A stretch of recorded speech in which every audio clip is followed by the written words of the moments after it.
मैं सभी के चेहरे देख पा रहा हूँ। तो सबसे पहले तो मैं आदरणीय शीला दीदी जी, हमारे N2 सेंटर की संचालिका शांता दीदी जी, अथवा सभा में पधारे सभी विशेष अतिथिगणों को तहे दिल से धन्यवाद कहना चाहूँगा कि इतनी भारी संख्या में आप सब यहाँ पधारे और हमें मौका दिया कि जो हमने पिछले 20-25 सालों में इस सब्जेक्ट में जो अनुभव किया। मैंने MBA किया स्ट्रेस मैनेजमेंट में, क्राइसिस मैनेजमेंट, फिर PhD में मेरा विषय वही रहा और मुझे दिया गया था 1.5 घंटा, 6:30 से 8, उसमें से भी माइक मेरे हाथ में आई है 7:30। तो अब बाकी का स्ट्रेस अब आप देख लीजिएगा। ठीक है जी। तो इवेंचुअली अब आपको ही मुझे झेलना पड़ेगा। खैर, आज का जो विषय है वो न केवल भारत का एक विषय है, पूरी दुनिया का एक विषय बन चुका है।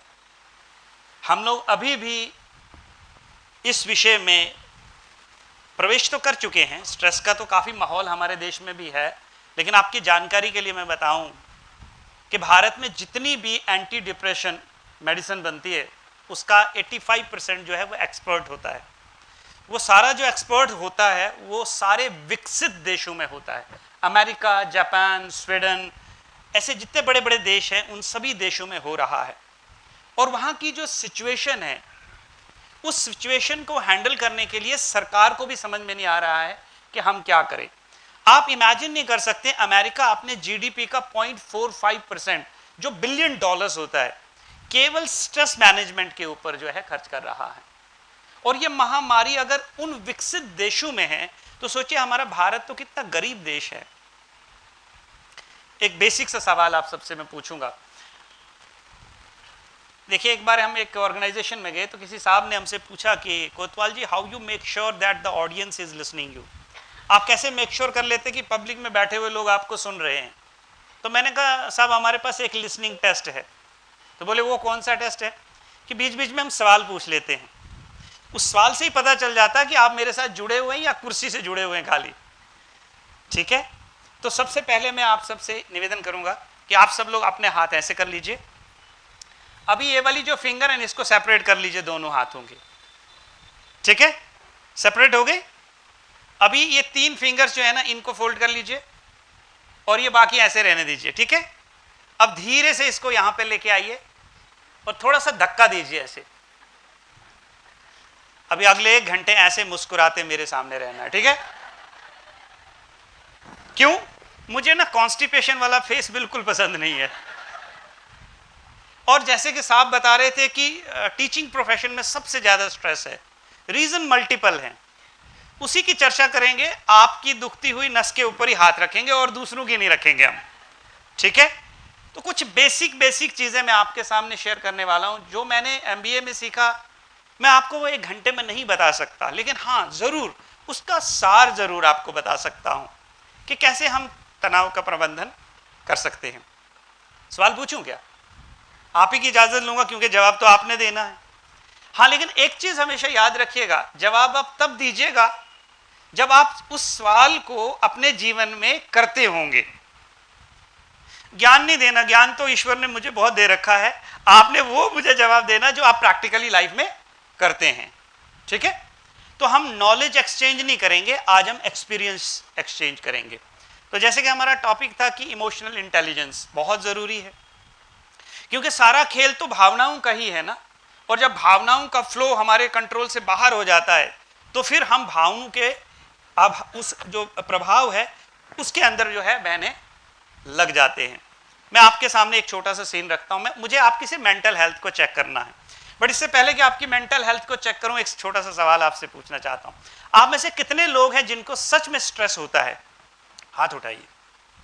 नहीं, आजू बाजू में मत देखिए, आप अपने बारे में बताइए कि आपको किस किस को स्ट्रेस होता है। अब देखो 5% हाथ उठे, बाकी लोग क्या आए हुए? मतलब कोई एजेंडा ही नहीं, ऐसे बुलाया इसलिए आ गए। क्योंकि स्ट्रेस है तभी तो हम आते हैं। डॉक्टर के पास कैसे जाते हैं हम? जब हम बीमार पड़ते हैं तभी ना डॉक्टर के पास जाते हैं। देखो, सेल्फ एनालिसिस ही नहीं हम कई बार कर पाते हैं। मैं अभी मिलिट्री में था, 22 कोर नॉर्दर्न कमांड जम्मू, आज से 10 दिन पहले की बात है। तो मैं यूनिट में गया, सारे आर्मी के ऑफिसर्स बैठे थे, सीईओ थे, जेसीओ थे, एसीओ थे, वाईसीज थे। लेकिन आपने आर्मी में देखा होगा प्रोटोकॉल बहुत स्ट्रिक्टली फॉलो होता है, डिसिप्लिन बहुत स्ट्रिक्टली फॉलो होता है। तो मैंने वहां पूछा सबको कि आप में से कौन कौन है जिनको तनाव होता है।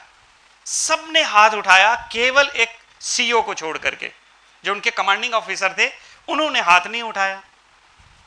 तो मैं बड़ा आश्चर्यचकित हो गया कि साहब आप कश्मीर जैसी मतलब बटालियन में जो एज ए सीईओ जो है डिप्यूट हुए हैं, यहाँ तो बहुत सारी समस्याएं, फिर आपको मतलब स्ट्रेस क्यों नहीं होता है? तो उनके बगल में उनके ट्वाइसी बैठे हुए थे नेक्स्ट टू सीईओ, तो वो हंसने लगे। जब वो हंसने लगे तो मैंने पूछा कि साहब आप क्यों हंस रहे हैं? तो बोले जाने दो आप। मुझे कहते जाने दो। मैंने कहा नहीं बता दीजिए।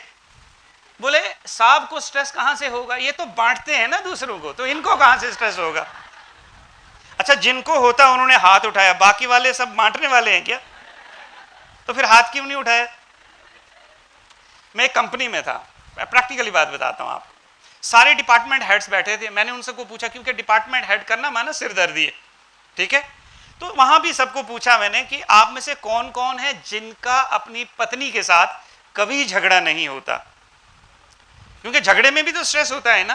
तो भाई लोग सारे मुस्कुरा रहे हैं, इनके दुख को मैं समझ सकता हूं, ठीक है? और यह घर घर की समस्या है। ब्रह्मा विष्णु महेश स्वयं इससे पीड़ित थे, हम कौन से जगत के प्राणी हैं? तो सबके जीवन में समस्या है, ओमनी प्रेजेंट है। तो वहां एक साहब थे, उन्होंने हाथ नहीं उठाया। तो मैंने कहा गुरुदेव मुझे भी ज्ञान दीजिए, ये कैसे मुमकिन है कि आपको स्ट्रेस कभी झगड़ा नहीं हुआ पत्नी के साथ? बोले बड़ा सिंपल है, मैं तो समर्पित हो चुका हूं उसके सामने। इसका मतलब तनाव का अगर प्रबंधन करना है तो कुछ सिचुएशंस में आपको सरेंडर करना पड़ेगा। क्या करना पड़ेगा?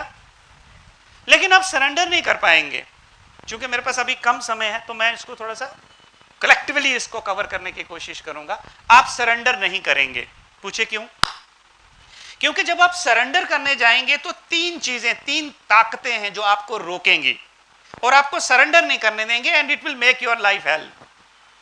आपके जीवन भी एंड जो लोग आपके साथ कनेक्ट हुए हैं उनका भी लाइफ हम जो है वैसे ही बना देंगे। ये तीन कौन सी चीजें हैं जो हमको सरेंडर होने नहीं देंगी?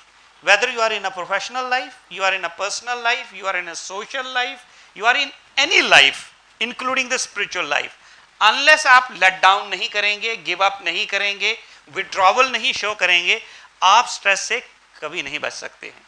कौन सी तीन चीजें हैं? अगर मैं गलत जाऊं तो आप मुझे रोक सकते हैं, जरूरी नहीं है हर बात में हाँ करना है। आप अपना विरोध जता सकते हैं अगर आपको लगे कि मैं लाइन से बाहर जा रहा हूं। लेकिन हाँ, हम लोग कंसेंसस मेंटेन करने की कोशिश करेंगे, सहमति जिसमें सबकी बनेगी वही काम करेंगे। अच्छा, मैं अगर प्रूव कर पाऊं कि हम गलती कर रहे हैं तो क्या आज से आप बदलाव के लिए तैयार हैं? Yes no please. इतनी कम आवाज में तो मुझे भी डाउट हो रहा है। Yes no? अच्छा यस, ठीक है। अपनी बात से फिर फ्लिप मत होना, ठीक है? तो तीन चीजें हैं। पहली चीज, जब भी सरेंडर होने का टाइम आएगा तो पहली चीज है जो आपके रास्ते में एक पत्थर का काम करेगी, आपको सरेंडर नहीं होने देगी, वो ये है कि अगर मैं झुक गया तो लोग मुझे गलत समझेंगे। मैं गलत नहीं हूं, मैं प्रूव करूंगा कि how I am correct and how you are wrong. मैं सही कैसे हूं और आप गलत। अब देखो, आप स्ट्रेसफुल सिचुएशन में जा रहे हैं कि नहीं जा रहे? तो हम प्रूव करने लग जाते हैं कि मैं कैसे सही हूं। नंबर 2, अगर मैंने विड्रॉ किया, अगर मैं सरेंडर हो गया तो लोग सोचेंगे ये झूठा है। क्या सोचेंगे वो? कि ये झूठा है, इसलिए तो चुपचाप खड़ा है। तो मैं तो झूठा हूं नहीं, मैं तो सत्यवादी हरिश्चंद्र हूं। तोड़ूंगा, टूटूंगा, लेकिन सिद्ध जरूर करूंगा हाउ आई एम करेक्ट। ऐसे ही होता है ना मैडम? अच्छा, आपका और आपके हस्बैंड का तो कभी झगड़ा होता ही नहीं होगा, ये सच है ना? देखो कितने विश्वास से सबके सामने कह रही है, होता है ना? अब आप मुझे ये बताइए कि जब आप प्रूव करने जाते हैं कि आप सही हैं या वो प्रूव करने जाते हैं कि वो सही हैं, अंत में कौन प्रूव कर पाता है? या फिर आपको विड्रॉ ही करना पड़ता है, झुकी जाना पड़ता है, वहां से भागी जाना पड़ता है, क्या करना पड़ता है? या फिर आप प्रूव कर पाते हैं कि हाँ मैं करेक्ट हूं, साहब को लगा कि मैं करेक्ट हूं। ऐसा हुआ कभी? लास्ट में हम क्या कर लेते हैं? गिव अप ही करते हैं। लेकिन वो कब? जब बैटरी डाउन हो जाती है। जब पूरी बैटरी हमारी डाउन होगी उसके बाद ही हम गिव अप करेंगे। तो मैं सत्यवादी हरिश्चंद्र हूं, मैं प्रूव करूंगा, टूटूंगा या तोड़ूंगा, लेकिन सिद्ध जरूर करूंगा हाउ आई एम करेक्ट। फिर तनाव होगा कि नहीं होगा? तीसरी चीज, अगर मैं गिव अप करूंगा, मैं टसल में नहीं जाऊंगा, मैं झगड़े में नहीं जाऊंगा, तो लोग मुझे सोचेंगे कि मैं कमजोर हूं। मैं क्या हूं? तो मैं तो बाहुबली हूं। मैं कौन हूं? मैं तो बाहुबली हूं। मैं प्रूव करूंगा अपने आप को कि मैं कैसे सही हूं। ठीक है? तो पहली चीज हमें लाइफ में क्या करनी है? सरेंडर करना सीखना। कैसे होगा वो भी मैं आपको जरूर बताऊंगा। ठीक है? मैं सुनाऊं, आप सुन लें, हाँ हाँ कर लें, ऐसे कभी भी नहीं होगा। उसके लिए कुछ बेसिक सी चीजें हमको करनी है। जैसे आपको बॉडी में इंफेक्शन होता है तो एंटीबायोटिक का डोज लगाना पड़ता है ना। खरीद के घर ले आओ तो उसका असर होगा कि होगा? नहीं होगा ना। आप यहां बैठे मेरी बात सुन रहे हैं, उसको अगर आप प्रैक्टिस नहीं करेंगे तो यह कभी भी होने वाला नहीं है। दूसरा सवाल, जवाब देंगे तो पूछूं? जवाब देंगे? अच्छा, आपने मेरे से क्या वादा किया था? ये अभी से ही मूड एकदम डाउन हो रहा सबका। तो मुस्कुराते रहिए, मुस्कुराने की कोई जीएसटी नहीं लगती है। ठीक है? टैक्स फ्री है। क्यों? स्ट्रेस को कैसे प्रबंधन करना, मैं कहता हूं मुस्कुराहट ही एकमात्र तरीका है। कैसे? मैं लास्ट में कंक्लूड करूंगा। तो एक सवाल मैं आपसे पूछना चाहता हूं कि आज से 100 साल पहले जो इंसान का जीवन था, अच्छा पीछे लोग मेरे साथ ही कनेक्ट है ना? पीछे तक मेरी आवाज आ रही है ना? मैं दिख पा रहा हूं कि नहीं दिख पा रहा हूं? मैं दिख पा रहा हूं ना? नहीं दिख पा रहा? देखो ईमानदारी से बोल रहे कि नहीं दिख पा रहा हूं। ठीक है, खड़ा हो जाता हूं मैं। ठीक है? तो मैं आपसे एक बेसिक सा सवाल पूछना चाहता हूं, आप ईमानदारी से जवाब दीजिएगा। और अगर आपको लगे कि ईमानदारी से हम जवाब दे रहे हैं तो गलत कहां हैं हम, लेट अस इंट्रोस्पेक्ट। आज इस चीज का थोड़ा सा अंतर जो आत्मा है ना, उसके भीतर जाकर के हम उस चीज को समझने की कोशिश करें। आज से 100 साल पहले लोगों की जिंदगी संघर्ष पूर्वक थी या आज के मनुष्य की है इन टर्म्स ऑफ फैसिलिटीज? अगर मैं बात करूं मोबाइल की, 100 साल पहले लोगों के पास मोबाइल था? नहीं। क्या 100 साल पहले लोगों के पास ट्रांसपोर्टेशन सिस्टम था? नहीं। 100 साल पहले लोगों के पास मेडिकल सिस्टम बढ़िया था? नहीं। 100 साल पहले लोगों के पास पोस्ट रिटायरमेंट फैसिलिटीज थी? नहीं। ये जितनी मैंने लिस्ट आपको छोटी मोटी बताई, ये सारी की सारी चीजें आज की डेट में उपलब्ध हैं या नहीं? हैं या नहीं? Yes no? है ना? तो फिर आप मुझे ये बताइए कि स्ट्रेस हमें होना चाहिए या उन लोगों को होना चाहिए था? देखो ज्ञान सब है आपके पास। फिर आप गलत जगह आए हैं या मुझे गलत जगह बुलाया गया है? दोनों सही है। अच्छा ये भी सही है। अच्छा ठीक है, तो घर जाओ, जब भी मैडम से टसल हो तो उनको कहना तुम भी सही हम भी सही, काम पे लग जाओ। टसल करते ही नहीं। अच्छा वो समर्पण वाला मामला है। Very good sir, very good, बस वही करना है। ठीक है, वेरी गुड। तो मैं ये कहना चाह रहा हूं कि आज हमें ईश्वर ने हर चीज से ब्लेस किया है, फिर क्यों हमारे जीवन में तनाव है? क्यों हमारे जीवन में संघर्ष है? क्यों हमारे जीवन में परेशानियां प्रतिदिन जो है वो बढ़ती जा रही हैं? जरूर कोई तो कारण होगा। बिना रूट के फ्रूट पेड़ पे नहीं लगता और बिना आग के धुआं। अगर आपके जीवन में इतनी सारी सुविधाएं होने के बावजूद भी अगर स्ट्रेस है तो इसका मतलब कहीं तो आग लगी है, इसलिए आपके जीवन में स्ट्रेस नामक धुआं है। बस वो जो आग है उसी को आज हमने समझना है और उसी आग का आज हमने निवारण करना है। मैं आपको चैलेंज के साथ कहता हूं कि जिस मेंटालिटी से आपने इस द्वार में प्रवेश किया था, आप उस मेंटालिटी से बाहर नहीं जाएंगे, provided you give me your 100% attention. अगर आप अपनी 100% पूरा ध्यान मेरी तरफ से देंगे और रियलाइज करेंगे जो मैं आपको कहना चाह रहा हूं, बस वो आपने रियलाइज करना है, योर लाइफ विल चेंज। ये बहुत ही सिंपल सी चीज है। चलिए मैं आपको कुछ बातें कहना चाहूंगा, उसमें से एक बात में शुरुआत करता हूं। टाटा ग्रुप ऑफ इंडस्ट्रीज के बारे में आपने जाना होगा। उसके जो कारपोरेट एचआर हेड हैं हमारे साथ एक इंटरनेशनल कॉन्फ्रेंस में थे। बड़ी सिंपल सी एक बात उन्होंने कही, 15 मिनट लिए, उनको भी 2 ही मिनट कहे थे, 15 मिनट ले लिए उन्होंने। 15 मिनट में उन्होंने बहुत कुछ कहा। वो मुझे समझ में नहीं आया, लेकिन एक लाइन उन्होंने जरूर कही थी, वो मेरी समझ में आई, और मैं चाहता हूं before you leave this room आप लोगों को भी वो समझ में आ जाए। उन्होंने कहा कि मैंने रतन टाटा जी को अपनी आंखों से देखा, 26 साल से हम दोनों आजू बाजू में बैठ करके काम करते हैं, एक ही ऑफिस में हैं। मैंने जिंदगी में कभी उनको संपूर्ण खुश नहीं देखा, ठीक है।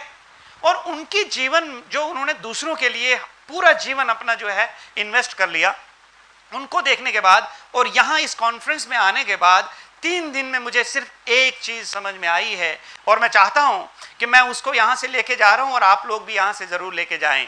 मुझे वो चीज कई सालों पहले समझ में आई थी और मैं चाहता हूं कि आपको भी वो जरूर समझ में आए। ये घटना बताने से पहले मैं आपको बताऊं कि मैं नौकरी के सिलसिले में कई सारे देशों में रहा।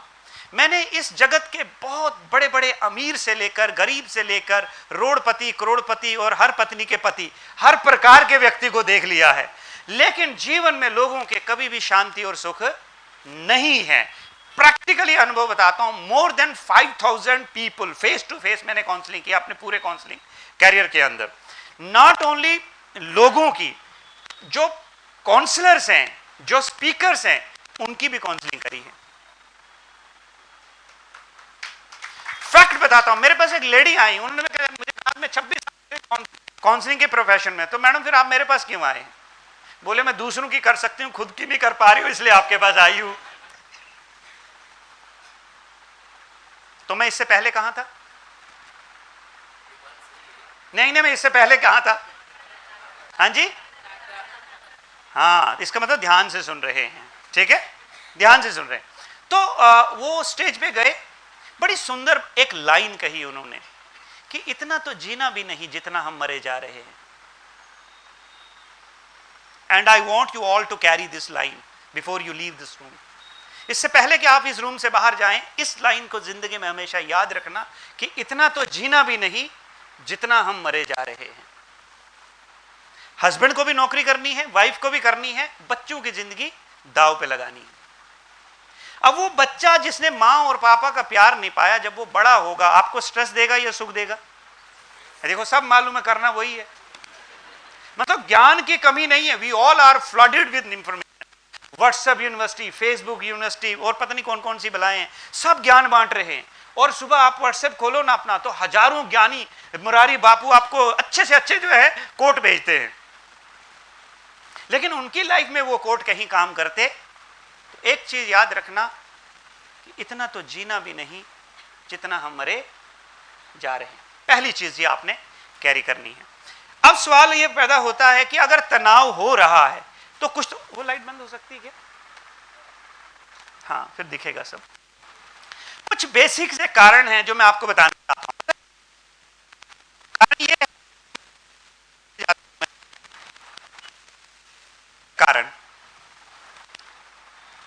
कारण ये है कि देखो हम एक पारिवारिक जीवन में रहते हैं। कहां रहते हैं? पारिवारिक जीवन में रहते हैं, और उसके बाद हमारी एक व्यवसायिक जीवन भी है, हाँ या ना? अच्छा, पारिवारिक जीवन में कितने सारे लोग हैं, देखो पत्नी है, पति है, पिता है, पुत्र है, चाचा है, मामा है, काका है, दोस्त है, पड़ोसी हैं, और व्यवसायिक जीवन में हमारे कलीग्स हैं। हर आदमी की मुझसे कोई ना कोई उम्मीद है। इतने सारे रोल एक सिंगल आदमी ने प्ले करने हैं, वो भी आज के इस दौर में। मुश्किलें आसान है? कभी कभी बोलते हैं ना लोग दुखी होकर, जिंदगी झंडू बाम बन चुकी है। अच्छा, ऐसा क्यों बोलते हैं? आपने झंडू बाम की एडवर्टाइजमेंट सुनी कभी? एक बाम 50 काम। क्या है? एक बाम। हाँ, तो वैसे ही इंसान की जिंदगी होगी बेचारा, एक बाम और कितने काम? इतने 50 काम आपको करने हैं। और रियलिटी क्या है? रियलिटी ये है कि मैं वहां तक पहुंच ही नहीं पा रहा। ये जितने भी एक्सपेक्टेशन मुझसे की जा रही है, and this is quite natural. आपकी पत्नी को रत्ती भर फर्क नहीं पड़ता है कि आपके कॉलेज में क्या चल रहा है, उसको शाम को शॉपिंग जाना है, यस नो? आपके बेटे को रत्ती भर फर्क नहीं पड़ता है कि पापा ऑफिस में कितने बिजी हैं, उसको क्रिकेट का बैट शाम को चाहिए ही चाहिए।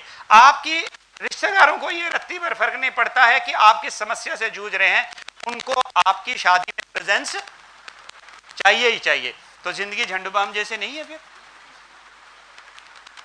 और हर आदमी जो हमसे एक्सपेक्ट कर रहा है वो कुछ गलत कर रहा है क्या? नहीं, हमारी पत्नी अगर ये चाहती है कि शाम को हम उसे मॉल में ले जाए तो कोई गलत चाहती है? बच्चे की जो एक्सपेक्टेशन है या हमारे जो रिश्तेदारों की है, ये नेचुरल है ना। लेकिन मैं पहुंच ही नहीं पा रहा हूं, क्यों? मैंने अपनी जिंदगी को रायता बना रखा है, फैल चुका हूं ना पूरा।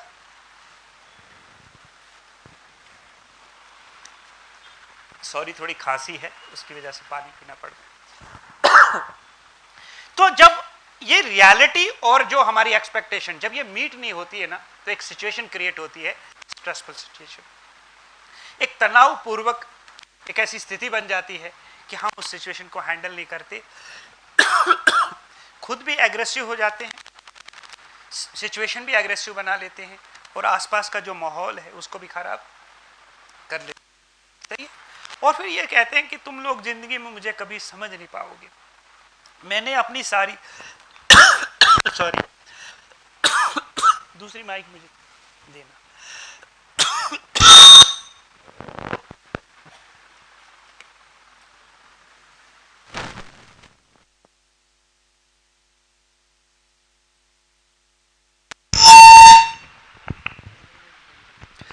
तो इसे लो वॉल्यूम। या तो हम फ्रीज हो जाते हैं उस सिचुएशन में या हम भागने की कोशिश करते हैं। लेकिन आप मुझे बताइए, आप भाग सकते हैं? पॉसिबल है? आप कॉलेज छोड़ के भाग सकते हैं, बीवी को छोड़ के भाग सकते हैं, बच्चे को छोड़ के भाग सकते हैं, फिर जिंदगी वैसे ही झंडू बाम हो जाएगी। क्योंकि ये सारे लोग हमारे जीवन में तनाव के कारण नहीं है, हम ऐसा मानते हैं। और अगर ये सारे लोग आपके जीवन से चले जाएं तो क्या तनाव फिर हो सकता है? हैं? चलो एक और सवाल पूछता हूं ताकि मुझे खांसने का टाइम मिले, आप सोचना इतनी देर में, ठीक है? ठीक है, आप मुझे ये बताइए, तनाव का कारण है कम पैसा, तनाव का कारण है मेरी पसंदीदा जैसी मैंने चाही थी ऐसी औरत जीवन में ना मिलना, तनाव का कारण है मेरे बच्चे इंटेलिजेंट होना नहीं है, तनाव का कारण है, सही है? तनाव का कारण है ईएमआई पे करनी पड़ती है, कार का लोन, होम लोन, ये लोन वो लोन, बहुत सारे लोन हैं, इसलिए जीवन में तनाव का कारण है, ठीक है? लेकिन मैं आपकी इस समस्या का समाधान कर देता हूँ, ठीक है? आपको जो पसंद है वैसी बीवी लक्ष्मी जैसी, बच्चे आपको लहू कुश जैसे आज्ञाकारी, और ऐसा आपको मिलने वाला नहीं, वर्चुअली बता रहा हूं खाली मैं, खुश मत हो जाना।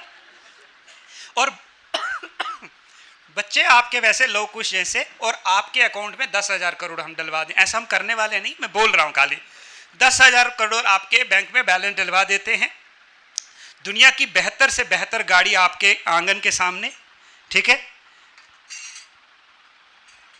जितना बढ़िया आपको बंगला पसंद हो उस प्रकार का बंगला,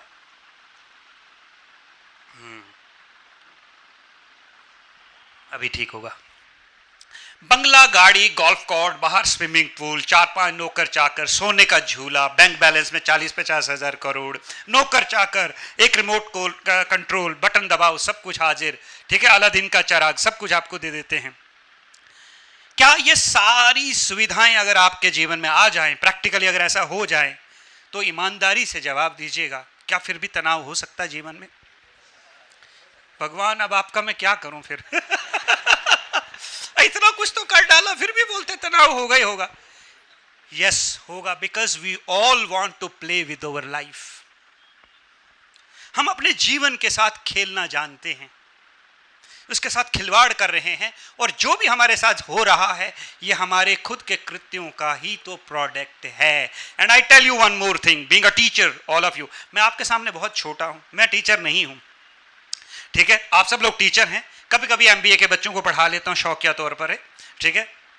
लेकिन आप सब लोग प्रोफेशनल टीचर्स हैं, आपके पास मेरे से ज़्यादा अनुभव भी है टीचिंग का, तो मैं आपको कुछ ज्ञान नहीं सुनाऊंगा, मैं कुछ बेसिक गलतियां आपको रियलाइज कराना चाहता हूं कि जिन गलतियों का ही फ्रूट आप सब लोग जो चेरिश कर रहे हैं।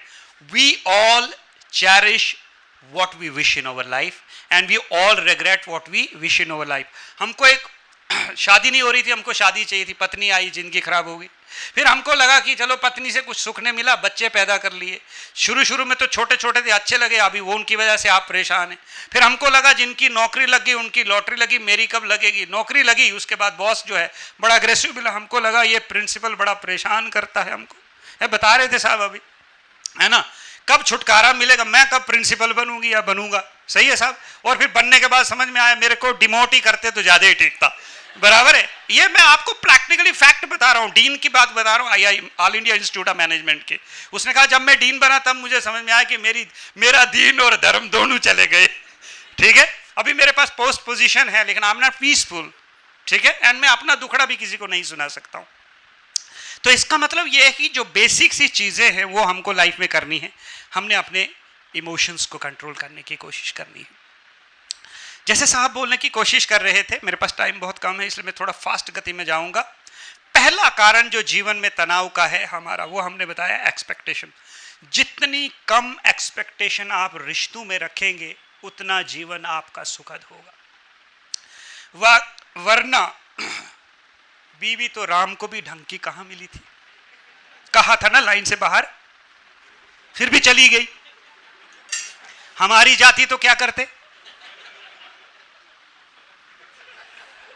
उसको कहते अपनी मां पे चली गई है तू, बस इतना कहते, फिर जिंदगी आपकी वैसे ही स्वर्ग बना लेती। राम ने ऐसा नहीं किया, इसलिए सुखद बन गए राम भगवान। 23 पेयर ऑफ जीन्स उनके पास भी है और 23 पेयर वो बन गए भगवान। हमको कोई इंसान भी देखने की नजर में नहीं समझता like. So where is the difference? Handling the difficult emotions. एक औरत की वजह से हजारों लोग निपटे महाभारत में, सॉरी रामायण में जो युद्ध हुआ राम और रावण का, कितने लोग जिनका कोई उस पूरी लाइन से, सीता से, राम से कोई लेना देना नहीं, सारे निपट गए। और गलती किसने की? तो रामचंद्र जी का बनता था ना एक आध तो। हाँ क्या? अभी नहीं बोलेंगे क्योंकि मैडम साथ में बैठी है ना। हाँ अकेले में बोल देते हैं क्योंकि डर नहीं है। सही है, एक्सेप्ट करने की कोशिश करनी है। अब सवाल यह है कि कैसे एक्सेप्ट करें। एक मैडम मुझे बोलती है, आप कहते हैं कि एक्सेप्ट करो, मेरी सास के दर्शन मात्र से शांति भंग हो जाती है, आप कहते हैं उसे एक्सेप्ट करो। पर कैसे, कब तक और कितना एक्सेप्ट करना है? मैंने कहा क्यों, क्रोनिक 4th स्टेज वाली डिजीज है क्या? बोले दर्शन मात्र से शांति भंग हो जाए, और कब तक उसको एक्सेप्ट करना है? मैंने कहा इसमें भी आपकी गलती है। बोले वो क्या? मैंने कहा उस घर में शादी करने के लिए किसने बोला था? बोले मैंने थोड़ी बोला, मेरे माँ बाप ने मेरी शादी कराई। पालकी में कौन बैठा था? बोले हाँ वो तो मैं ही बैठी थी, क्या करती, प्रोटोकॉल है, बैठना ही पड़ता। हाँ तो बस, तो फिर वही तो ठीक है। मेरी माँ ने मुझे पूछा मेरे पिताजी के लिए कि यही व्यक्ति भगवान ने मेरे जीवन में लिखा था। मैंने कहा देख माँ, जो तूने कर्म किया उसमें यही फिट बैठता है। अब तेरे पास दो ही चॉइस है कि तू इस खट्टे अंगूर को रोते रोते खा या हंसते हंसते खा। खाना तो देखो ये भी इनको पता ही है। खाना तो तुझे ही है। सही है, लेकिन वो कहावत है ना कि राजा ने किसी को सजा सुनाई। कहां पर तेरे को ऑप्शन चॉइस देते हैं हम, या तो तू 100 प्याज खा ले या 100 कोड़े खा ले, फैसला कर ले क्या खाएगा। उसने कहा कि कोड़े खाऊंगा तो बड़ी तकलीफ है, मैं एक काम करता हूं, मैं प्याज खा लेता हूं। तो प्याज खाने शुरू करे, तो प्याज खाने लगा तो आंखों से आंसू बहने लगे। बोले प्याज नहीं, कोड़े मारो, प्याज बड़ा मुश्किल है। तो उसने 10-15 कोड़े मारे, तो बोले कोड़े बस करो, बड़ा दर्द हो रहा है, मैं प्याज ही खा लेता हूं। फिर 15-20 और प्याज खा ले तो आंख और कान से धुआं निकलने लगा। उसने कहा इससे तो मैं मर ही जाऊंगा, इससे बेहतर तो मैं क्या करूं। तो उसने कहा नहीं कोड़े लगाओ। तो उसने और कोड़े लगा, बोले बस करो मैं प्याज खा लेता हूं। लास्ट में 100 प्याज भी खाए और 100 कोड़े भी खाए। ये हालत है हमारी। 100 साल साथ में भी रहना है और साथ साथ करना क्या है, रोते भी रहना है। एक्सेप्ट नहीं करेंगे। क्यों एक्सेप्ट नहीं करेंगे? क्योंकि बोले नहीं कर सकते ये। क्यों? मैच नहीं हो रहा है ना। क्या नहीं हो रहा है? मैच नहीं हो रहा। आजकल एक नई टर्म आई है, मैंने जब सुनी मैं बड़ा सरप्राइज, मी टाइप। तो ये मी टाइप क्या होता है? बोले मेरे जैसा।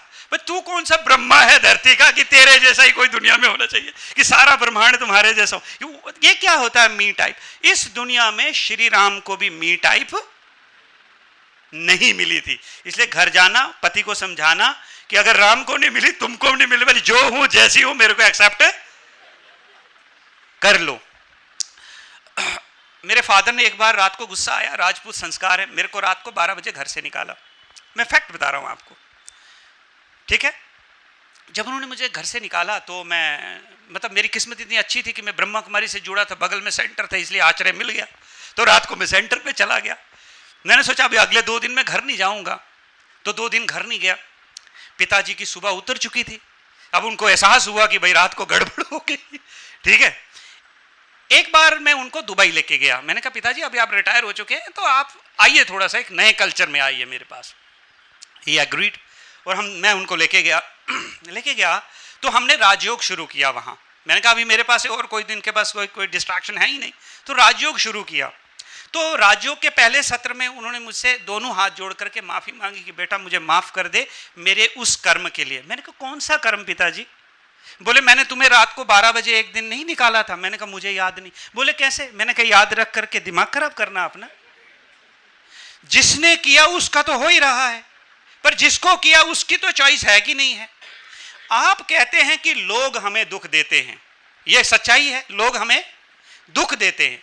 अच्छा आप लेते हैं तब ना वो देते हैं? नहीं, अगर आप लेंगे नहीं तो वो देंगे।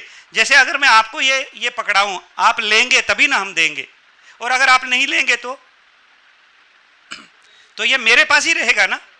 तो एक चीज याद रखना, दुख देने वाला पापी है, दुख लेने वाला महापापी है। क्यों? दुख देने, मुझे आप बताना जब टाइम पूरा हो जाए। अच्छा ठीक है, मैं आपको बोर तो नहीं कर रहा हूं ना? अभी कर भी लूंगा तो प्रोटोकॉल में बैठना तो पड़ेगा ही नहीं, हमारा तो 8-8 घंटे का मतलब सेशन चलते हैं, और टच वुड के IITians भी हमारे पास बच्चे आते हैं, लेकिन कभी किसी को बोर नहीं होता है, ऐसा मेरा मानना है। आपका भी ऐसा मानना है कि नहीं? हाँ जी, बोर तो नहीं हो रहे हैं ना आप? अच्छा, आपने मुझे स्वीकार कर लिया है इसका मतलब। ओके, तो चॉइस है हमारे पास कि हमको किसी के शब्दों से खुद को मतलब छलनी करना है या नहीं करना है। मैं एक बार एक आर्मी की यूनिट के लिए ऑनलाइन कोर्स ले रहा था, आर्मी के एक CEO जुड़े थे। मैंने उन्हें एक बात कही थी कि साहब मुझे एक बात बताइए कि अगर एक सोल्जर को बैटलफील्ड पे जब बुलेट लगती है तो बुलेट के लगने से वो जो बुलेट का घाव है वो कितने दिनों में भरता है? उन्होंने कहा अगर सीवियर से सीवियर इंजरी हो तो 6 महीने में भर जाता है, लेकिन to your surprise I tell you one thing new, शब्दों के घाव जिंदगी भर कभी नहीं भरते। और ये आप सबको अनुभव है, हाँ या ना? वैसे किसने कहे थे ऐसे शब्द आपको? वो चेहरा आज भी दिमाग में। और माता जी एक लास्ट टाइम यहाँ आई थी, मुझे कहती मैं भूल जाती हूँ। मैंने कहा सास भूलती है? बोले ना, पति भूलता है ना, पड़ोसी भूलते हैं ना, फिर क्या भूलते हैं? हम वही भूलते हैं जो हम याद रखना, और जिसे हम याद रखना चाहते हैं वो 60 साल की उम्र में आज भी। इसका मतलब हमने ऊपर एक एग्रीमेंट साइन किया ऊपर वाले से कि हम दुखी रहेंगे। क्या दुखी रहेंगे? कारण आप मत दीजिए, हम ढूंढ लेंगे। कारण आप मत दीजिए, हम ढूंढ लेंगे, क्योंकि हम इतने एक्सपर्ट हैं कि हम कहीं से भी दुख को ढूंढ लेते हैं। अब आलम ऐसा है कि जिस दिन दुख ना हो तो परेशान कि आज दुखी क्यों नहीं हूं। सही है? तो एक साहब थे, वो हमारे कोर्स में आए तो उनको बड़ा अच्छा लगा, तो उन्होंने प्रतिज्ञा कर लिया आज के बाद मैडम से लड़ूंगा नहीं। घर गए, बड़े शांत रहे, अगले दिन भी बड़े शांत रहे। तो तीसरे दिन मैडम ने बोला कि भाई मतलब कोई तकलीफ है या क्या, प्रॉब्लम क्या है? वो बड़े शांत हो। बोले देख मैं शांत बैठा हूं, मुंह में उंगली मत डाल मतलब इम्पोज्ड शांति। इसको शांति नहीं कहते। शांति किसे कहते हैं? जब आपके भीतर का वो स्वभाव और संस्कार बन जाए। और वो तभी हो सकता है जब आप लोगों को क्या करना शुरू करें? एक्सेप्ट करना शुरू करें। आप भागेंगे तो कहां जाएंगे? See, there is a saying, when you are into a bloody jungle, जब आप एक जंगल में हैं, you cannot run from the animals. चूहे को भगाओगे तो बिल्ली आएगी, बिल्ली को भगाओगे तो कुत्ता आएगा, कुत्ते को भगाओगे तो शेर आएगा, शेर को भगाओगे तो हाथी आएगा। क्यों? जंगल में है ना। तो ये दुनिया कैसी है आज की डेट में? देखो आप सभी अनुभवी हैं, है ना। तो यहां लोग कैसे मिलेंगे आपको? सत्यनारायण वाले जैसे तो मिलने ही वाले नहीं आपको। इसलिए जो मिले हैं उनको क्या करना है? आपने एक्सेप्ट करना है और अपनी मिस्टेक को अंडरस्टैंड करना है और अपने को ठीक करना है। स्टीफन कॉवी अपनी किताब में लिखते हैं the 7 habits of highly successful people कि अगर आप ये सोचते हैं कि मैं दूसरों को ठीक करूंगा तो ये जिंदगी काफी नहीं है। अगर आप ये सोचते हैं कि मैं दूसरों को ठीक करूंगा तो ये जिंदगी काफी नहीं है। इस जिंदगी में सिर्फ एक ही काम आप कर सकते हैं, आप ठीक चल सकते हैं। लेकिन हमारे एजेंडे में क्या है? पिताजी को बच्चे को ठीक करना है, बच्चे को पेरेंट्स को ठीक करना है, सास को बहू को सेट करना है और बहू को सास को सेट करना, और सारे चक्कर में सारे के सारे अनरेस्ट में हैं। सही है। तो हम जब दूसरों को चेंज करने के चक्कर में, तो मुझे एक जोक याद आता है, काफी देर से बैठे हैं ना आप लोग। तो एक सिस्टर थी, वो बड़ी दुखी थी, रोज मतलब हमेशा अपने पति के बारे में कुछ ना कुछ कहेगी, ऐसा करते हैं, वैसा करते हैं, फलाना करते हैं, वैसा करते हैं। मैंने कहा मैडम आपको एक चॉइस देता हूं मैं कि मान लीजिए इस जन्म में जब आप शरीर छोड़ेंगे तो क्या अगले जन्म में आपको सेम पति चाहिए या थोड़ा डिफरेंट बढ़िया वाला? क्या चलेगा आपको? बोले सेम। मैंने कहा इतनी दुखी हो तो फिर सेम क्यों? बोले 25% सुधारने में 25 साल लगे, अगले जन्म में दूसरा दोगे 25 फिर शुरू करना पड़ेगा, यहां तो मैं 26 से शुरू करूंगी।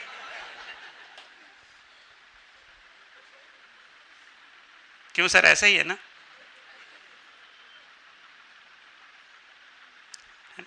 तो हमने क्या करना है? आप फ्लाइट नहीं कर सकते हैं, आप भाग नहीं सकते हैं। आपने you have to develop the system to protect yourself when you go in a battlefield. आप जब युद्ध के मैदान में जाते हैं, आपके पास कितनी बढ़िया से बढ़िया आर्मर क्यों ना हो, गन क्यों ना हो, लेकिन अगर बुलेट प्रूफ जैकेट नहीं है ना, it is 100% evident to get shooted. Right और रॉन्ग? तो हमने क्या करना है? फ्रीज भी नहीं होना। कई बार हम फ्रीज हो जाते हैं, दिमाग ही काम नहीं कर रहा, मतलब पूरा परिस्थिति के भरोसे चले जाते हैं कि भगवान अब आप ही हमारे रक्षक, आप जो चाहो अब वो कर लो, हमने तो गिव अप कर लिया है।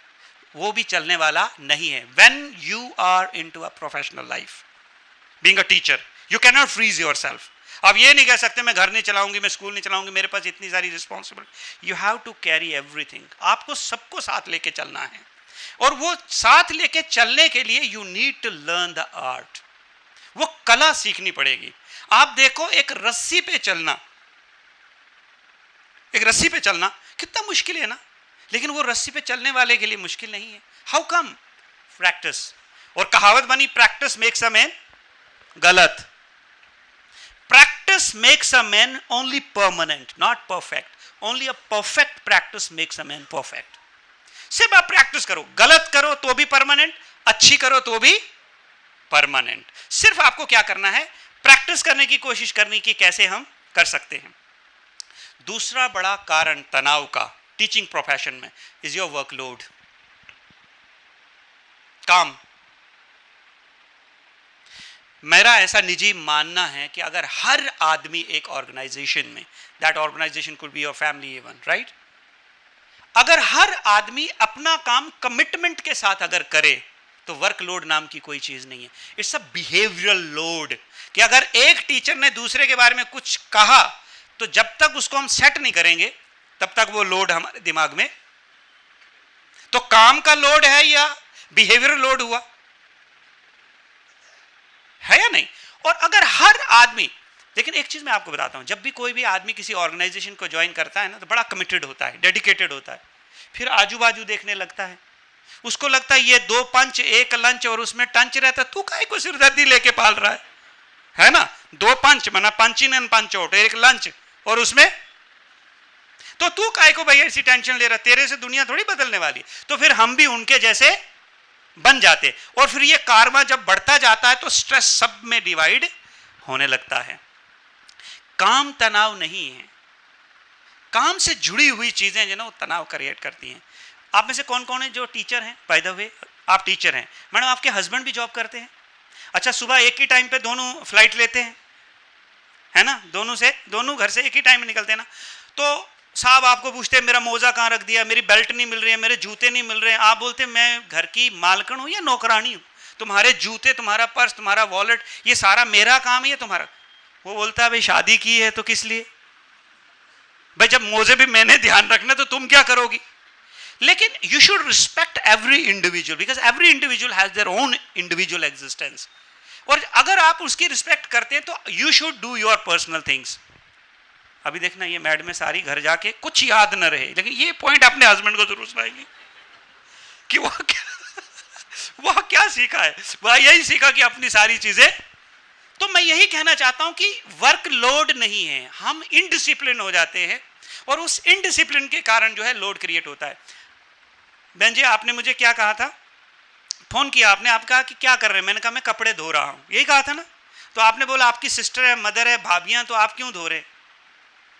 तो सिस्टर है, मदर है, भाभियां, तो इसका मतलब कि वो क्या कपड़े धोने वाली हैं? नहीं, एटलीस्ट हम भी तो अपने बेसिक काम कर सकते हैं ना, कर सकते हैं कि नहीं? आप मेरे रूम पे जाइए, मैं आपको बताऊं कि सुई धागा कहाँ रखा, अगर वहां से एक भी इंच आगे पीछे हो तो कहना। मैं अपना प्रेज नहीं कर रहा हूं, मैं कहता हूं अगर आप परफेक्ट होकर के काम करेंगे ना तो लोड नाम की कोई चीज है ही नहीं, जैसा साहब बताने की कोशिश कर रहे थे।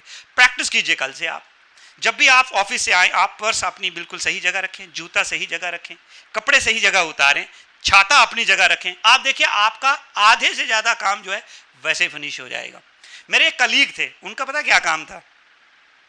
उनका काम था जब शिफ्ट रिलीव हो तो जो रिलीवर में गलतियां करी है ना, उस सबको गलतियों को ढूंढना, क्यों? कल उसको आकर के बॉस के सामने लेट डाउन करना। अब उसका वर्कलोड देखो कौन सा लोड है उसके पास। आपके टीचिंग प्रोफेशन में तो ऐसा नहीं होता है ना? नहीं, आप मुस्कुरा रहे, मैं समझदार हूं, ऐसी बात नहीं है कि किसने क्या गलती करी वो हमारे ध्यान में रहता है, लेकिन किसने कितना अच्छा इनपुट दिया, नो। क्यों? क्योंकि वो प्रोपोगेट हो जाएगा ना, प्रमोट हो जाएगा, मैं पीछे रह जाऊंगा। I want to pull you, और उसको खींचने के चक्कर में खुद स्ट्रेच हो जाते हैं। स्ट्रेस क्रिएट होगा कि नहीं होगा? तो ऊपर से वरदान में थोड़ी मिला था, this is our personal creation ना। एम आई राइट और रॉन्ग? गलत जा रहा हूं क्या मैं? तो क्या करेंगे कल से? काम पे फोकस करेंगे। किस पे फोकस करेंगे? काम पे फोकस करेंगे, लोगों पे फोकस नहीं करेंगे वो क्या कर रहे हैं। आपने टांगे को देखा कभी? उसके घोड़े की ना आंखों में 2 फ्लैप लगाए रहते हैं, लेफ्ट राइट, ताकि वो आजू बाजू। तो जब कोई न्यू कमर किसी ऑर्गेनाइजेशन में आता है ना, ये नई बहू आती है जब घर में आती है, वो भी वो 2 फ्लैप लगा के आती है। फिर डिपेंड करता है उसकी सास कितने दिन में उतार देती है वो तो एक बार वो फ्लैप उतरे तो फिर आजू बाजू देखेगी, फिर जब देखेगी तो फिर परफॉर्म नहीं कर पाएगी। तो वर्कलोड नाम की कोई चीज नहीं है। तो किसी ने खूब कहा है कि सक्सेसफुल लोग जो हैं वो मेहनत तब करते हैं जब कोई उन्हें नहीं देखता। सक्सेसफुल लोग मेहनत तब करते हैं जब उन्हें कोई नहीं देखता, और आम आदमी काम तब करते हैं जब सब उनको ही देखते हैं। तो एक होता काम करना और एक होता काम करने का दिखावा करना, दोनों में अंतर है कि नहीं? और जब ऑर्गेनाइजेशन में, क्योंकि because you all are teaching, you know, education department में आप सब लोग टीचिंग में हैं, तो ये सारी चीजें आपके लाइफ में बड़ी कॉमन है और आप ये देखते ही हैं कि होती ही हैं। चौथी चीज है, आई टेक एन, बहन जी और 10 मिनट ले लो, 10 मिनट ले लो ना। सोच रहे डिनर भी तो बनाना है या बना के आए हैं? अगर बना के नहीं आए तो स्ट्रेस घर जाके और होने वाले। साहब पूछेंगे कहाँ गई थी सुबह से? कौन ऐसा? ऐसा होता है, सबके के घर में होता है, आपकी बात नहीं है, सबके घर में होता है। तीसरी चीज है ना कि कोई पुरानी बात अगर दिमाग में चिपक जाए बस वो छूटती नहीं। ले देकर सुई वही जाकर के खड़ी हो जाती है। सामने वाला कहता है बाबा रट लिया, अभी पक्का हो गया, बस बंद करो, लेकिन नहीं, उनकी सुई घूम फिर करके फिर वही की वही। और ये हमारी फितरत में बैठा। और anything that you do repeatedly turns into your habit. आदत कोई चीज नहीं है, आदत वो चीज है जिस भी काम को आप बार बार करें वो एक दिन आपकी आदत में ढल जाती है। तो ये हमारी फिर आदत बन जाती है कि कोई भी पुरानी बात को लेकर के क्या करना, उसी बात के बारे में बार बार सोचना। अच्छा, एक लेडी ने मुझे फ़ोन किया, उसने मुझे कहा कि मुझे नॉस्ट्रल इन्फेक्शन हो गया पिछले 1.5 महीने से। तो कोतवाल जी मुझे नॉस्ट्रल कैंसर तो नहीं हो गया? मैंने कहा वाह, कितनी दूर तक तुम्हारी सोच है भाई। एक आदमी कहता है ओ, मैं कभी आज तक नहीं उस आदमी से मिला हूं, फोन पे हमारी काउंसलिंग हुई थी, उसने कहा साहब मेरे पेट में दर्द है, डॉक्टर कहते तेरे दिमाग में दर्द है। मैं सच कह रहा हूं मेरे पेट में दर्द है। मैंने कहा हाँ मुझे विश्वास है कि तुम्हारे पेट में दर्द है, लेकिन वो दर्द अब दिमाग में चढ़ चुका है। वो दिमाग में कैसे चढ़ गया? Over thinking. आप में से कितने लोग थे जब कोविड हुआ उनको कभी नहीं लगा मुझे तो नहीं होगा? ऐसा कोई है जिसको लगा कि मुझे तो नहीं होगा? इसका मतलब सबको लगा मुझे होगा।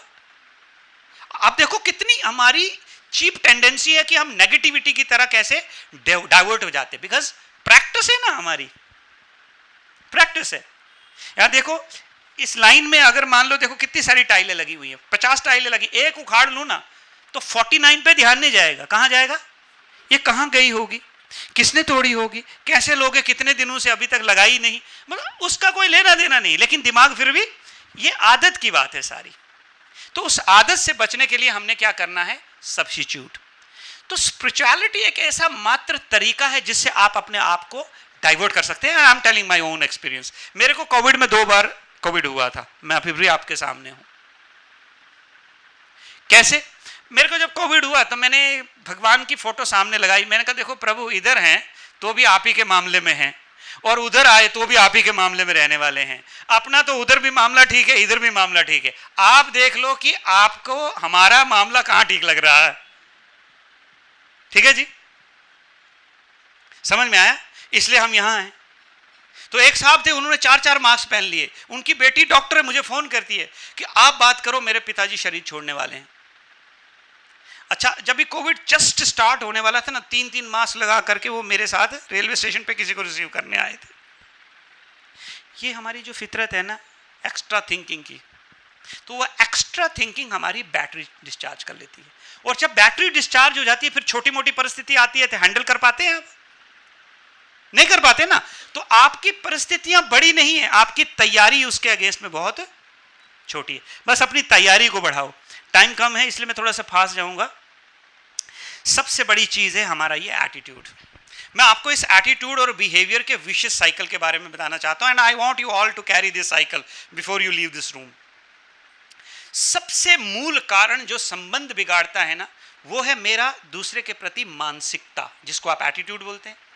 कई लोगों ने दूसरों के प्रति एक फिक्स्ड मानसिकता, जिसको हम फिक्स्ड एटीट्यूड बोलते हैं, वो बना लिया है। अब वो आदमी बदल भी गया हो, लेकिन हमारी मानसिकता जो है उसके प्रति बदलने वाली, वो कुछ भी कर ले, लेकिन हमारी जो फिक्स्ड मानसिकता है वो हमारे किसको हिट करती है? हमारे बिहेवियर को। जैसे मैं एग्जाम्पल बताता हूं। जैसे मेरे मन में जो है, what is your good name sister? Pooja. तो जो पूजा मैडम है ना, मेरे मन में कि पूजा जो है ना, कोई भी बात जो है ना वो सुनती नहीं है, और हर काम जो है वो गलत करती हैं। इनको आप ऐसा नहीं करते हैं, दिल पे मत ले लेना है। तो मैं ऐसा, मेरा एक एटीट्यूड है कि इसको कुछ भी समझाने की कोशिश करता हूं, नहीं ये सुनती नहीं है, समझती नहीं है। अब जब मेरा ये एटीट्यूड है तो मेरा बिहेवियर कैसा होगा इनके साथ? अब सोचो आप, जरा ध्यान से सुनना इस बात को जरा। तो मेरा बिहेवियर भी इनके प्रति वैसा ही होगा, बिकॉज आई डिसलाइक हर, मैं पसंद नहीं करता उनको। अच्छा, अगर मेरा एटीट्यूड अगर इनके लिए ठीक नहीं तो मेरा बिहेवियर भी ठीक नहीं होगा, और अगर मेरा बिहेवियर इनके प्रति ठीक नहीं तो इनका एटीट्यूड मेरे प्रति अच्छा होगा या बुरा? अच्छा, इनके भी एटीट्यूड में आ गया कि आदमी हमेशा परेशान करता है मुझे, बॉस हुआ तो सो व्हाट, एक दिन हम भी प्रिंसिपल बनेंगे फिर हम बताएंगे, है ना? तो अब आपका एटीट्यूड अगर मेरे प्रति अगर खराब हुआ तो आपका बिहेवियर मेरे प्रति अच्छा होगा? 90 साल की उम्र तक हस्बैंड वाइफ बस इसी चक्रव्यूह में रहते हैं।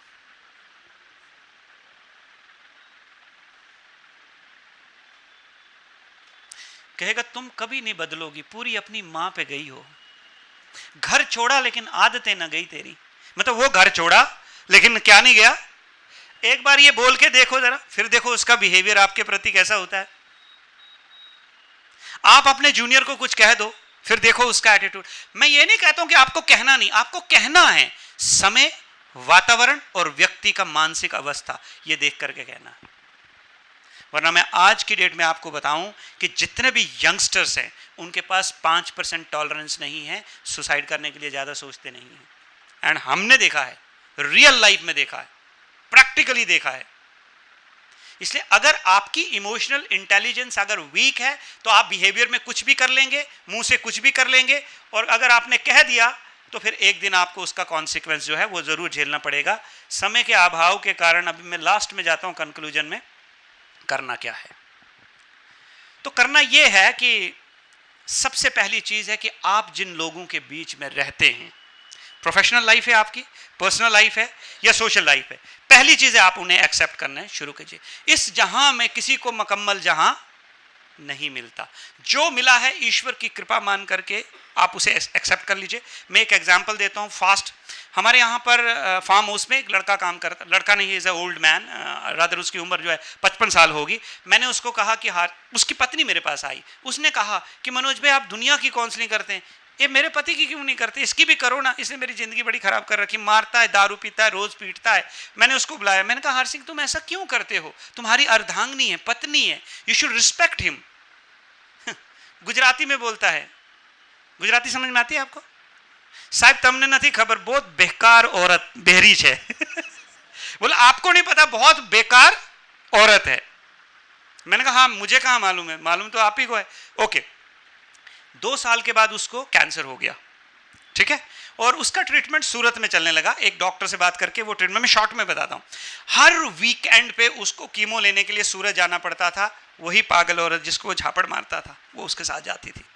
He cried and he touch my feet, और उसने मुझे कहा सॉरी मैं गलत था, लेकिन मैं ये कहना चाहता हूं कि मैं गलत हूं, इसके लिए मुझे कैंसर की जरूरत है। मेरी वाइफ मेरी लाइफ में कितनी इंपॉर्टेंट है, उसके लिए मुझे इस बीमारी की जरूरत है। You should respect the relation because you all are blessed with it. और जिनका कोई नहीं होता ना, उन्हें एहसास होता है, जैसे हैं टेढ़े बांके जैसे भी है, एक्सेप्ट करिए उन्हें। क्यों? आप में भी कमियां हैं, उनमें भी कमियां हैं, दोनों का इसीलिए तो संगम हुआ है। तो किसी पंडित के पास एक आदमी गया, तो उसने कहा कि हमारा जन्म अक्षर जो है ये मिलाओ, तो उसने मिलाया, बोले 32 में से बोला 30 जो हैं वो मिलते हैं, शादी कर लो। शादी की, 6 महीने में डिवोर्स हो गया। आदमी बड़ा तकलीफ में आया, बोले हमने तो जन्म पत्री मिलवाई थी, फिर डिवोर्स कैसे हो गया? तो बड़ा गुस्सा हो गया उसके पंडित के ऊपर। तो बोला मैंने क्या कहा था? बोले आपने कहा था 32 में से 30 गुण मिलते हैं, तो यहाँ तो हमारा तो 6 महीने में डिवोर्स हुआ। तो बोला मैंने 32 में से 30 मिलते हुए कहा था, मैंने ये थोड़ी कहा था कि 32 गुण में से 30 गुण मिलते। गुण कहाँ है? तुम में भी नहीं, उसमें भी नहीं है। अवगुण की बात करी थी कि 30 तेरे अवगुण और 30 उसके अवगुण, दोनों मिलते हैं, लग जाओ काम पे। तो मैं इससे ये चीज कहना चाह रहा हूं कि जो भी आपके जीवन में आया है उसे आप एक्सेप्ट करें। आप एक जनरल स्टैंडर्ड डायलॉग बच्चों को बोलते हैं, शर्मा जी के बच्चे देखो, पड़ोसी के बच्चे देखो, और वो शर्मा जी की बीवी भी अपनों को वही बोलती है कि गुप्ता जी के देखो। क्यों? बचपन में हमारे मम्मी पापा भी हमको वही कहते थे। मतलब हमेशा दूसरे की थाली में ही हमको अच्छा दिखता है। सही है। तीसरी चीज है एप्रिशिएट, जो मैंने आपको ये बताया कि आप एप्रिशिएट कीजिए। कोई भी छोटा या बड़ा काम करता है, उसी से आधा तनाव तो खत्म हो जाता है। आप घर जाएं, अपनी पत्नी को कहें कि मेरी जिंदगी में सबसे महत्वपूर्ण इंपॉर्टेंट कोई अगर अंग है वो तुम ही हो, और तुम ना होती तो जिंदगी कभी मेरी सुखद ना होती। ऐसा बोलने के बाद 2 मिनट जरा देखना रिएक्शन। वो पूछेगी कि आज कहाँ गए थे।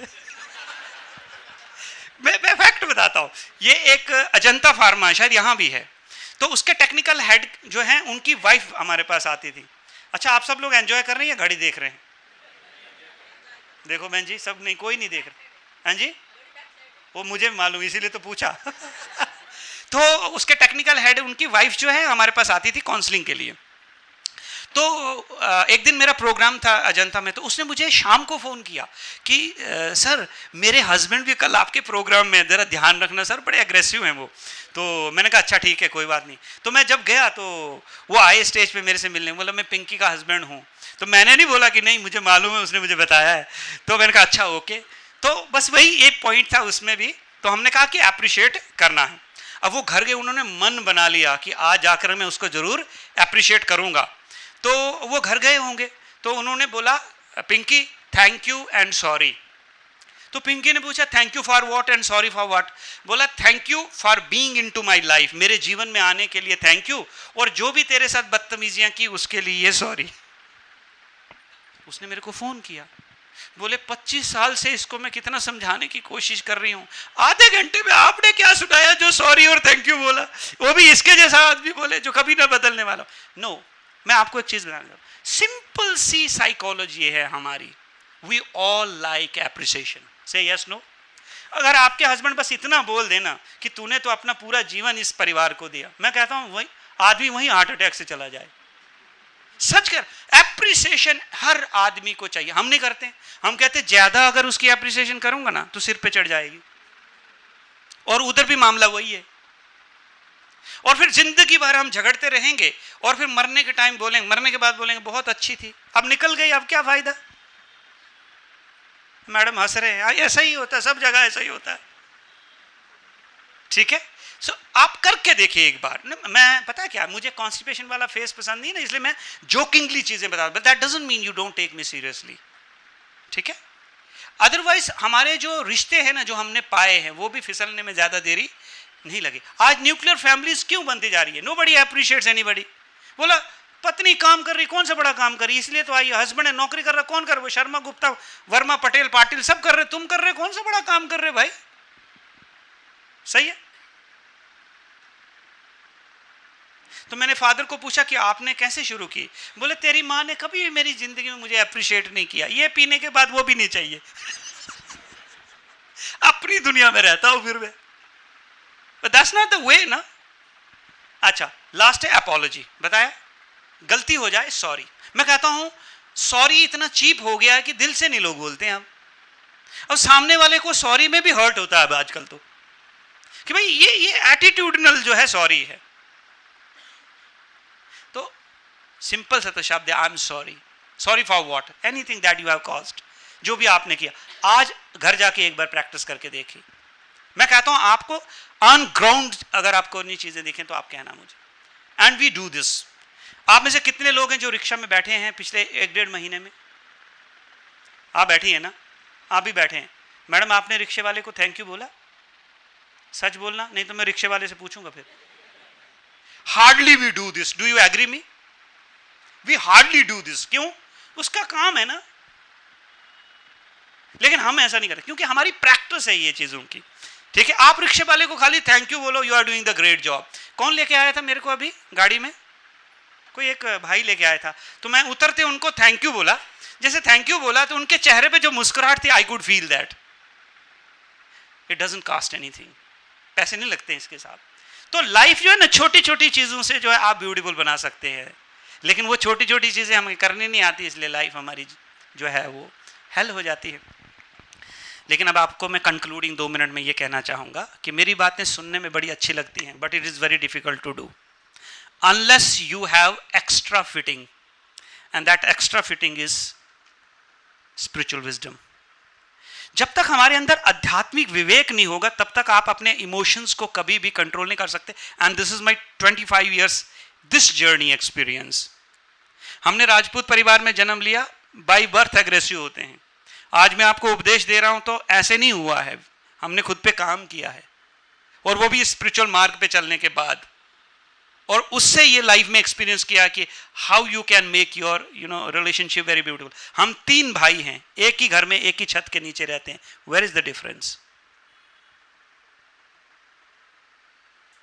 सिंपल सी चीजें, thank you, sorry and I accept you, that's it. इतना करके देखो, आप सब लोग भी एक छत के नीचे रह सकते हैं। नॉट अ बिग डील, कोई बड़ी चीज नहीं है। और ये कौन है जो कर नहीं सकते आप में से? एक साहब ने बोला मैं मर जाऊं लेकिन बॉस को कभी सॉरी नहीं बोलूंगा, उसने मेरी जिंदगी खराब कर डाली, मैं उसकी करूंगा। फिर उसको हो गया हार्ट अटैक। मैंने कहा बताओ, उसकी तो करने के चक्कर में खुद की कर डाली।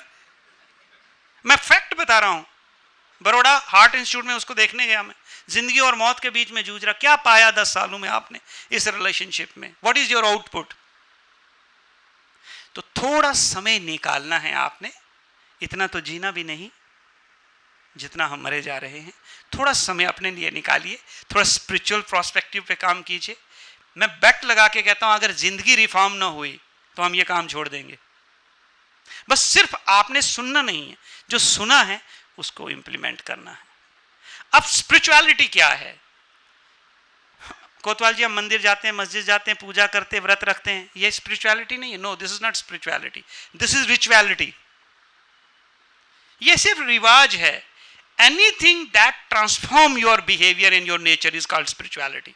If that is not there, you are not spiritual. You are just pretending, projecting to the society that you are spiritual. क्या आप आध्यात्मिक है, आप लोगों को बता रहे? No, not at all. उसके लिए आपने बेसिक चीजें जो हैं वो समझनी है। और राजयोग की जो शिक्षा है, आज से 25 साल पहले, 19-22 साल का मैं रहा हूँगा, आप ही की तरह एक सभा में बैठा था, और उस सभा में इन दोनों के साथ इसका और इसका भी यूज किया, and today I am in front of you. दिन उनके बदलते हैं जो जीवन में बदलना चाहते हैं, और राजयोग ही एकमात्र तरीका जिससे हम अपने जीवन को बदल सकते हैं। तो राजयोग क्या है उसकी संपूर्ण जानकारी आज तो नहीं मिलेगी, हम कंक्लूड करने वाले हैं। मुझे मालूम है आपको भूख भी लगी है, कई लोगों को खाना भी बनाना होगा, मैंने तो यहाँ से सीधा डाइनिंग टेबल पे जाना है, ठीक है। बट यस, 1 मिनट में कंक्लूड करूँगा कि आप ज़रूर अपना समय निकालेंगे और राजयोग का 3 दिन का कोर्स ज़रूर लेंगे। 1 घंटा होगा, दीदी आपको बताएंगी, और 1 घंटा टाइम निकालना, सिर्फ 3 दिन, और 3 दिन उसको करने के बाद उसको 1 वीक प्रैक्टिस करना, और 1 वीक के बाद फिर जजमेंट लेना कि इसको कंटिन्यू करना या discontinue, because judgemental attitude is not a right attitude. हम एक ही क्षण में किसी का भी निर्णय कर लेते हैं। तो राजयोग क्या है उसके बारे में 2 मिनट बहन जी आप आए और वो बताएं, और 2 मिनट आपको राजयोग मेडिटेशन की प्रैक्टिस भी करवाएंगे। जितना आप समझ पाएं उस तरीके से आप करिएगा, बाकी आप थोड़ा समय निकाल करके आपको जो भी टाइम सूटेबल लगे दीदी से बात करिएगा। पर मेरी एक इंटरनल ये चॉइस रहेगी कि आप 3 दिन का ये राजयोग मेडिटेशन जरूर करें। I am not branding here Brahma Kumaris, I am branding what I have experience. मैंने जीवन में जो अनुभव किया है वो आप भी जरूर करें। तो वो 3 दिन का जो राजयोग मेडिटेशन का कोर्स है उसके बारे में दीदी बताएंगे, और 2 मिनट आपको मेडिटेशन करवाएंगे, और उसके बाद फिर हम जो है पूरा करेंगे।